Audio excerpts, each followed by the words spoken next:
Guyane, actualité.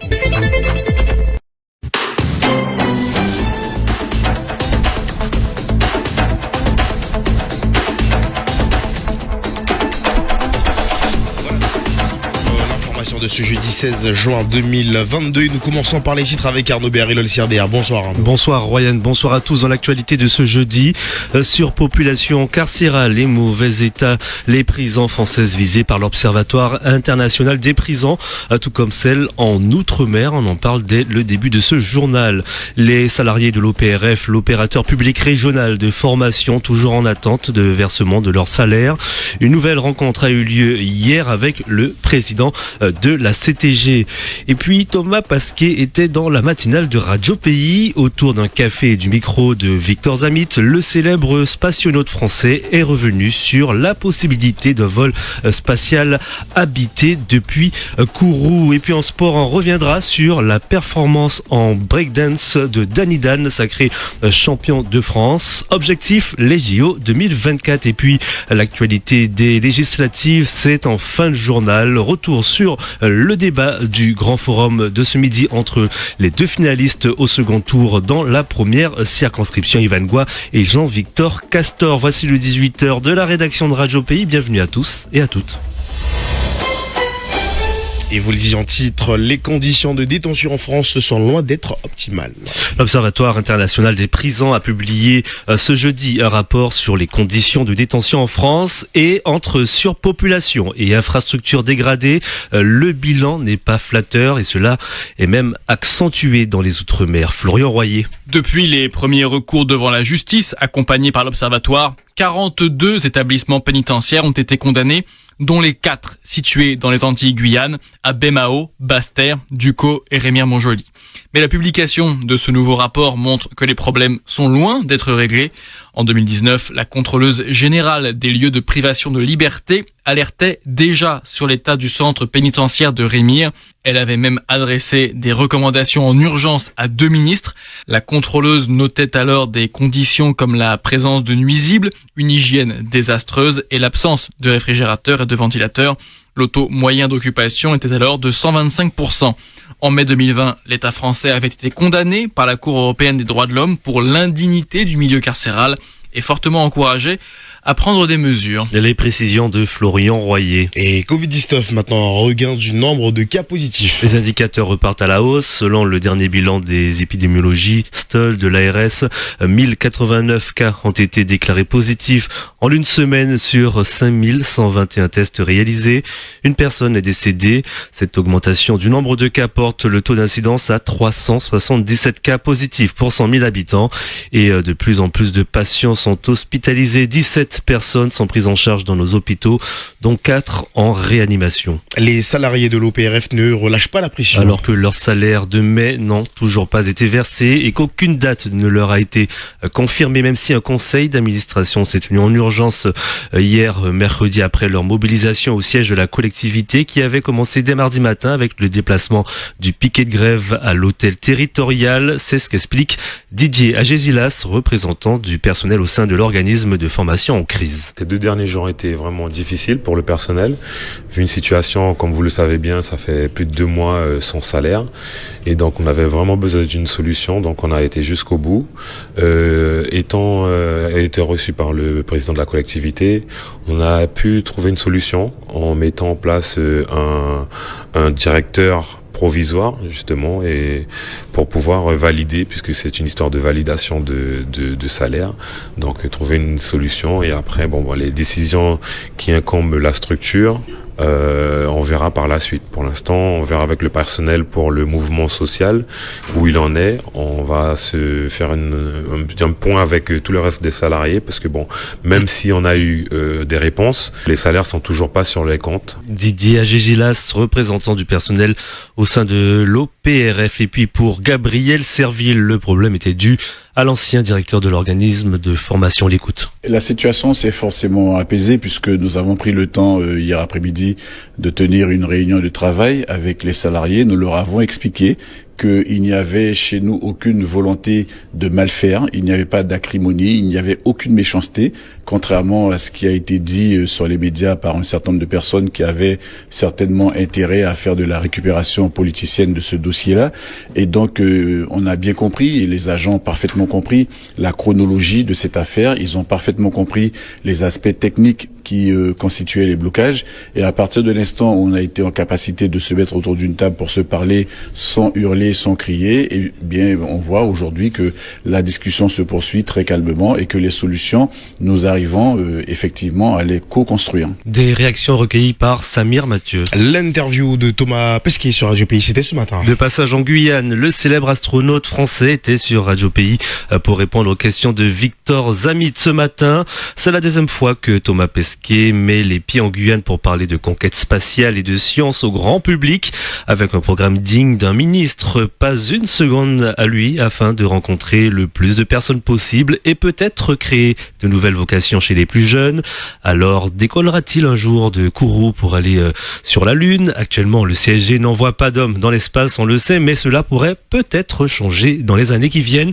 En tout cas, lui espère. Thomas Pesquet, on l'écoute. C'est une question qui revient sur la table. Elle l'a pas été pendant quelques années. On avait eu ces velléités-là dans les années 90 avec le programme Hermès, et puis pour plein de raisons, ça c'était pas fini comme on voulait.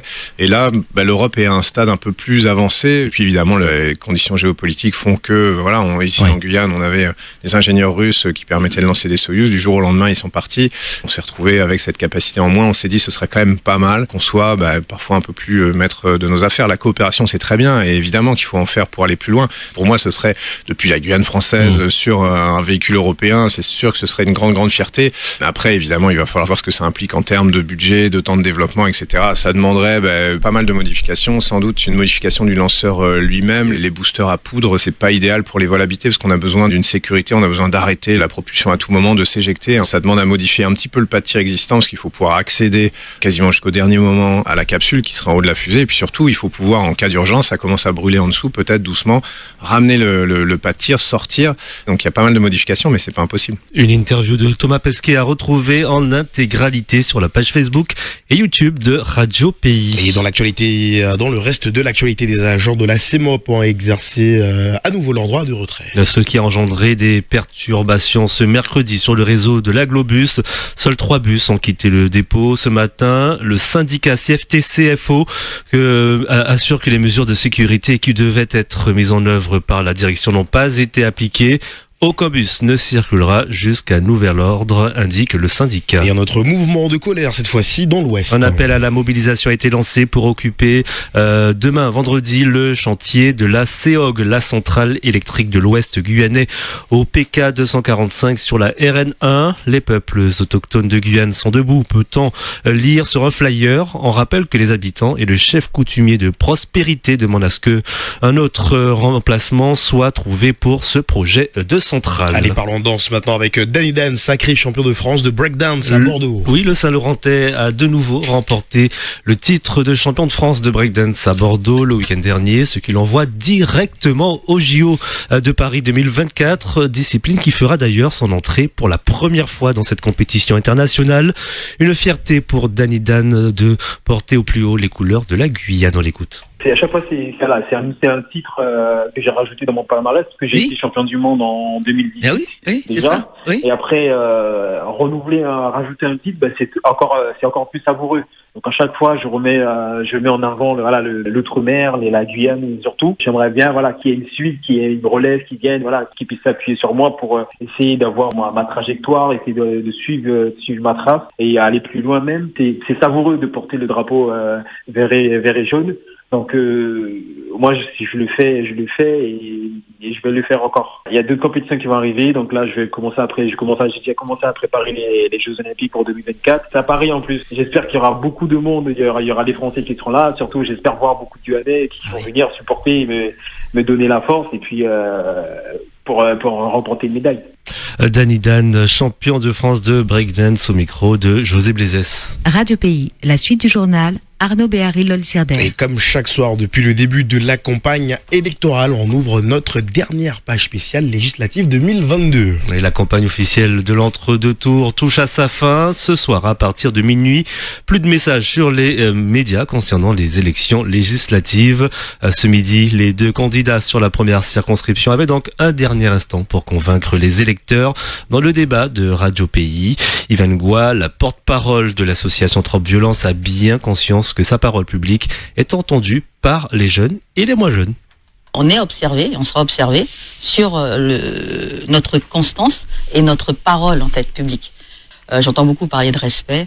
Moi, je suis fière d'avoir un monsieur qui s'appelle Charles Armand à mes côtés, qui a été policier, voilà, qui a milité à sa façon en fait. Mais quand je l'écoute, en fait, oui, il était policier, il a milité à sa façon. Et là, à mes côtés, il y a beaucoup de gangans à mes côtés. Donc, je pense que ma capacité, mon respect des anciens et mon respect des combats menés, je n'ai pas à le prouver, je n'ai pas à m'en expliquer auprès de qui que ce soit. 2017, c'était des gros bras. 2022, à des petits mamies. Mais une mamie pour 10 gros bras. De son côté, Jean-Victor Castor rappelle l'importance des mouvements sociaux des dernières années. On veut faire croire que c'est comme si, voilà, c'est une tare des Guyanais. Mais non, c'est pas vrai. La population, c'est elle qui décide quand elle se mobilise. Nous, on doit faire le job. Chacun fait le job à sa façon. Donc moi, je tiens à dire que la capacité de mobilisation, c'est la population qui, dans sa maturité, dans le travail qui est fait par les uns et les autres, qui amène à ça. Les événements de 2017, c'est beaucoup de personnes qui ont participé aux événements de 2017. De tout horizon. Des syndicats, des socioprofessionnels, des agriculteurs, etc. Il y avait de tout. Et il y avait plusieurs leaders. Ça aboutit à quelque chose. Et en 96, c'était la même chose. On est confronté, on se mobilise et il y a des pointes. Un débat retrouvé sur la page Facebook de Radio Pays. Et puis samedi, grande soirée électorale en direct sur Radio Pays avec Gilles Vernet et moi-même. Nous aurons en direct nos correspondants dans plusieurs communes. Donc on aura les résultats progressivement tout au long de la soirée avec ces correspondants et on saura qui seront les prochains députés de la Guyane dans la première et la seconde circonscription. Et on rappelle, bien sûr, en direct radio et en direct Facebook Live. Rendez-vous samedi 18. Merci beaucoup Arnaud Béhari, le prochain moment de l'information, ça sera demain dans les matinales dès 5h. Quant à vous, on vous retrouve demain à 18h. Merci, une très belle soirée à l'écoute de Radio Pays.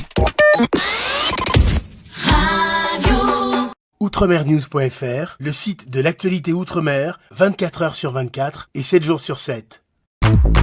Retrouvez la chaîne Outremer News sur YouTube.